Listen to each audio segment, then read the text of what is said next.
Shalom, everyone.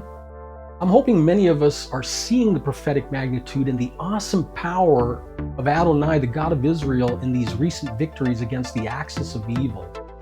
What was witnessed on the first day of the festival of Sukkot 2024 has happened exactly 1 year later on the bookend of a Shabbat during the festival of Sukkot. The 8th day is known as Shemini Atzeret. Now, the first day and the 8th day are Sabbaths. What took place is much greater than divine providence. Leviticus 23:39. So on the 15th day of the 7th month, when you have gathered in the fruits of the land, you are to keep the feast of Adonai for 7 days. The first day is to be a Shabbat rest, and the 8th day will also be a Shabbat rest. During Sukkot, Israel and those joined with her are commanded to rejoice. And we discover the mastermind Yahya Sinwar, who planned this existential war campaign against the people of the God of Israel during the last Sukkot, seeking the genocide of God's people and silencing their joy on the last day, a Shabbat, which is supposed to be the most joyful day of the feast.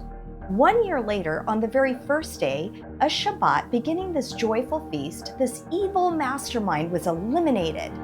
We see divine retribution enacted on evil men in the Bible, the likes of Haman in the account of Esther and Mordecai. But the execution of Sinwar is reminiscent of Gideon, as coming from the book of Judges, chapter 7:2. But God said to Gideon, "Too many are the people who are with you, for me to give the Midianites into their hand. Otherwise, Israel would glorify itself against me, saying, 'My own hand has delivered me.'" Amazingly, watch this.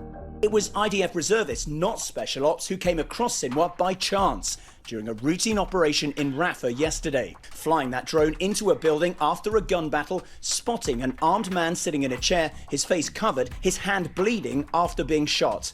The man throwing an object at the drone, soldiers soon after killing him. But at this point, they still didn't know it was Sinwar. In fact, it wasn't until today when a separate unit checking the building found his body and recognized it was the Hamas leader, confirming his identity through DNA, dental records, and fingerprints. Today, the mastermind of this day of sheer evil is no more. Yahya Sinwar is dead. He was killed in Rafah by the brave soldiers of the Israel Defense Forces. But then it was confirmed that Sinwar was killed.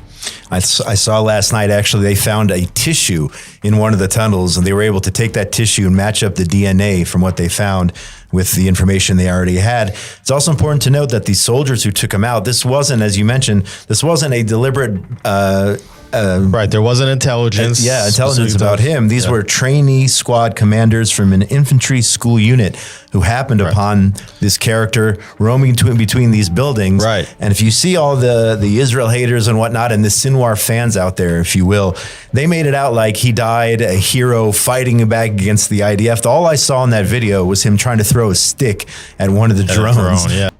The death of Yahya Sinwar is seemingly written off as happenstance. We've heard news reports where leaders are saying he was a bad man, shed a lot of blood. And yes, the media expected his demise, since Israel targeted him since October 7th, 2023. But was it really happenstance? It was on the first day of Sukkot in 2024, 5785 on the Hebrew calendar, the Feast of Tabernacles, exactly 1 year later, from one Sukkot to the next Sukkot, since the beginning of this existential threat against Israel began. And Israel names it Swords of Steel, the war, and Hamas names it Operation Alaska Flood. We witnessed Adonai, the God of Israel, delivering the mastermind of this threat into the hands of Israel in a pattern reminiscent of Gideon's army. Happenstance doesn't exist in God's realm of spiritual physics, ladies and gentlemen. Listen to what Rabbi Isaac ben Solomon Luria, known as the father of contemporary Jewish Kabbalah, says, and I'm loosely paraphrasing here. He explains that all of the Yamim Tovim, or festival days, have a connection to this world, but Shemini Atzeret has no connection to this world because it hints at the Geulah, or the future redemption. And for believers in Messiah Yeshua, this refers to his return. He goes on to say, when there will be a complete tikkun or repair of the approaching future, as said in the holy tongue, that God will rejoice over you as a groom rejoices over his bride, which is an exceedingly high level of joy, and this joy belongs to the future, to the world to come after the tikkun or repair, end quote. On the first day of Sukkot, we witnessed with our own eyes the truth of the God of Israel taking down an enemy, an arch rival of the coming kingdom of the Messiah of Israel. Adonai is marking those who are standing against his people Israel. As it said, blessed are those who bless Israel, and cursed are those who curse her. We're seeing an ebb and tide of the birth pangs of Messiah. We've witnessed, as Netanyahu puts it, the darkness is receding and the light is rising.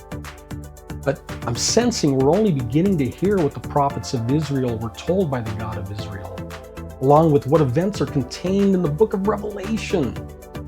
It's starting to become a reality. It seems like reality is coming through in waves. A glimpse of Yeshua's return is much closer than we can imagine. Ag Sameach, Happy Sukkot 5785. Shalom.